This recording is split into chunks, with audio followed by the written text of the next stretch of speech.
Assalamualaikum warahmatullahi wabarakatuh. Perkenalkan, nama saya Amanda Mutia Bahri dari kelas SIP 2002, NPM 20120010. Di sini saya ingin mempresentasikan tugas saya, yaitu berjudul Manajemen Distribusi Database.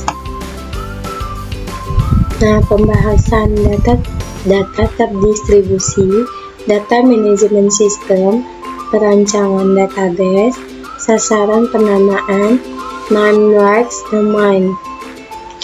Pengenalan data terdistribusi.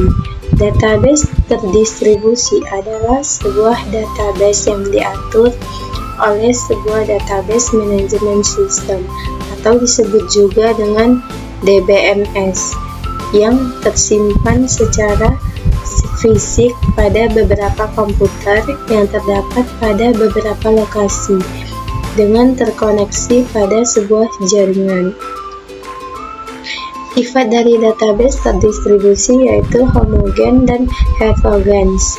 Homogenes adalah suatu database terdistribusi di mana data didistribusikan pada beberapa komputer dengan menggunakan DBMS atau database management system yang sama. Heterogenes adalah kebalikan dari homogenes di mana data disabarkan dengan menggunakan DBMS yang berbeda.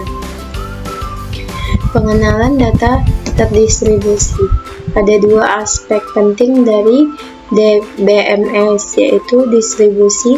Data tidak disimpan pada tempat prosesor yang sama, sehingga DDB dapat dibedakan dari database tunggal.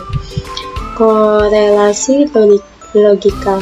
Data memiliki properti yang berhubungan sehingga DDB dapat dibedakan dari sekumpulan database lokal atau file yang disimpan pada tempat yang berbeda pada jaringan komputer.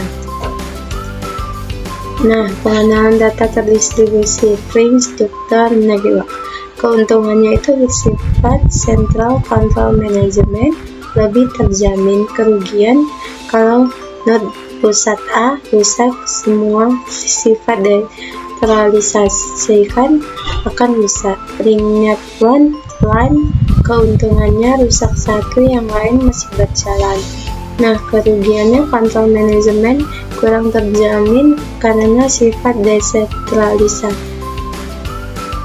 Startnya LAN atau LAN, keuntungannya kontrol manajemen lebih terjamin karena bersifat sentral. Reliability rendah, kerugiannya kalau pusat rusak, yang lainnya juga rusak. Database management system manajemen database terdistribusi. DBMS merupakan sistem software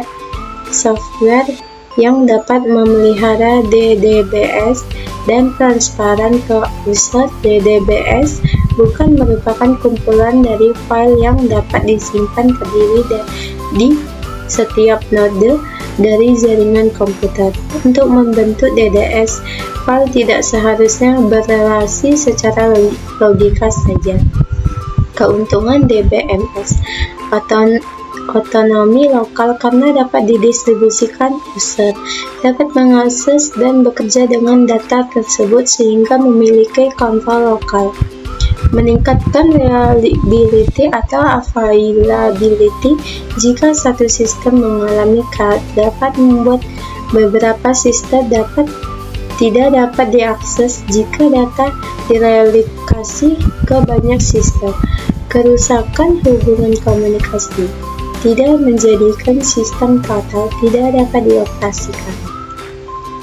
Nah, kerugian DBMS. Kerugian DBMS, kurangnya pengalaman.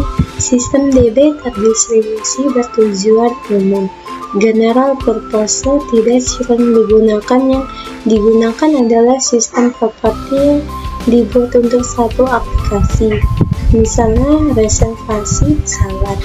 Kompleksitas masalah DDBS lebih kompleks dibandingkan dengan manajemen database terpusat. Perancangan DBMS, ada beberapa alternatif. dasar untuk menyimpan atau menempatkan data persiti dan relikasi. Perancangan persiti, database dibagi ke dalam sejumlah partisi yang sizoin yang masing-masing ditempatkan di sistem yang berbeda. Perancangan replikasi dibedakan atau fully replication atau fully duplicate, di mana seluruh database ditempatkan di masing-masing sistem, atau partially replicated, yaitu masing-masing partisi dari database disimpan di lebih dari. Nah, ini perancangan DBMS itu ya. Ini penjelasannya, perancangan DBMS di lingkungan file server. Pemrosesan didistribusikan ke jaringan yang lokal, area network atau LAN. File server menunjang kebutuhan file dengan aplikasi-aplikasi dan DBMS. Aplikasi dan DBMS bekerja pada masing-masing workstation. Permintaan file dari file server diilustrasikan pada gambar di atas.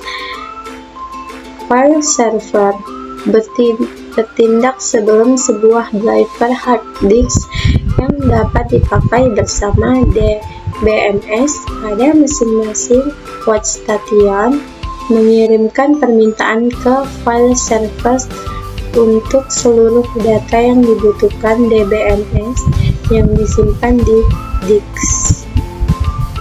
Nah, sekian, terima kasih presentasi saya.